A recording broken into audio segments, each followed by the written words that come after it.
vlog ko po. So, nandito tayo sa boarding house. Kasama ko ang electric fan. Dito, electric fan natin. At meron ako suklay dito. Suklay ko sa buhok ko, guys. Yon. Tapos may tubig ako, first vlog. Tapos, sticker, kulay pink to, guys. Tapos, meron akong dito pa na damit.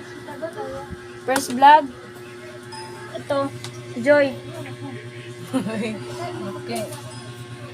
Yon. So, nandun yung damit ni mga ka-boardmate ko. Yan. So, yung mga panty niya.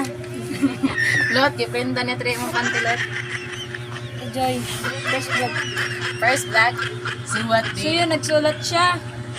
Pero dito ang ano ko, ang higaan ko dito. Yun yung purtahan namin. Purtahan. Yun ang hugasan. Hugasin namin yung plato namin. Tapos namin hugasan. Nilutod namin. Yun. Yun, guys. So, bye-bye sa first na vlog, guys.